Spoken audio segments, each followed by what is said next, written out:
NYPD's on the lookout for suspects in a pair of unprovoked attacks on the elderly. Check this out from Tuesday.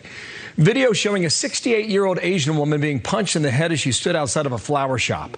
The beating coming only days after a 70-year-old woman was slapped in the face in broad daylight in Midtown Manhattan. That was on Tuesday afternoon.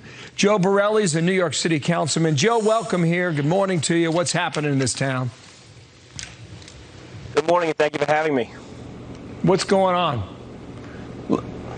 Look, I mean, we are seeing an unprecedented rise in crime that's been occurring over the past few years, and we have to look back at what the catalysts are. 2 years ago, Democrats who govern this city and govern this state made a radical decision to start dismantling our law enforcement traditions and our criminal justice procedures.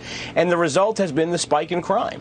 And until we see really a change at the top, until we see things like bail reform, be reformed itself, and bail be given to inmates, we're not going to see a change for the better.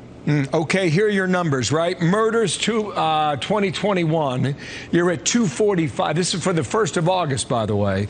You're at 245 as compared to the year prior. Rapes, 842. Felony assault, 12,481. The problem is I live here and I don't see an end to this. No, again, I mean, until police officers can rest assured that the people they lock up are not going to be let out and let off Rikers Island before their police tour is over, you're not going to see the results. We've had this fundamental dismantling of the police department. We've had to defund the police. We've ended our undercover anti-crime teams. It's good to hear people like Eric Adams say and vow that he'll restore these anti-crime teams, these undercover units, but realistically, until the state makes necessary changes and reforms the law, even if we catch people, they're going to be let out very early. If we caught those two guys who were recently shown in that video on the back of mopeds shooting into a crowd, if we caught those people just before they fired those rounds, they would have literally been let out on bail reform law. So the police really have their hands full because the criminal justice system is not following through. Yeah, here's how Bill Bratton put it, former New York City police commissioner, on our show yesterday. Give it a listen. I'm sorry, there's a lot of very bad people in our society, and they need to be separated from the rest of us.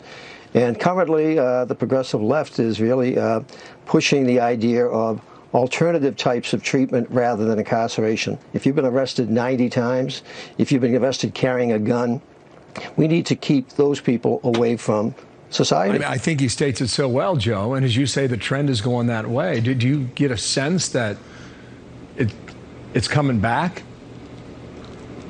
Yeah, I mean, certainly. Look, he's right. Even in the most crime-plagued neighborhoods, it's 1%, it's 2% of people, fractions, committing all the violent crime. The mayor earlier this year announced that Rikers Island had the lowest population since World War II. If that corresponded with the lowest crime and crime victim numbers we've ever had since World War II, we'd all be praising Bill de Blasio. But in truth, we're making arrests, letting people out, and it is 100% the radical AOC wing of the party that is doing this.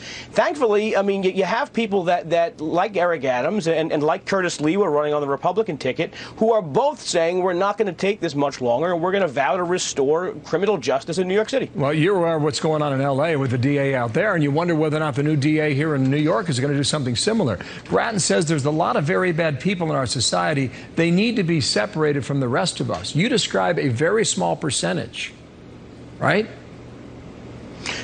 Sure. I mean, we know. I mean, the Manhattan Institute is going to come out with a study this month that shows that 1% of the blocks in New York City account for 25% of the crime, and I think 5% of the blocks account for 50% of the crime. So we really do have ways to identify where this is going to happen, who the people likely are, and we do have the resources and expertise to go after them. Politicians made the decision to dismantle units like the anti-crime teams, who are actually going out there performing a aggressive and proactive policing and lowering the crime numbers. The police department didn't of themselves come up one day and do that. They were pushed by progressive policymakers who now run New York State. So until we make a significant change in government, we should expect more of the same. I hope there's some light at the end of the tunnel, but until the voters essentially choose to do that, we're going to get more of the same. Wow, Joe, interesting thoughts there. Thanks for coming on. We'll check back in with you. I know you got a strong piece in the Daily News about COVID and where we're headed with that as well. So we will check that out soon. Thank you, Joe. Joe Borelli here in New York.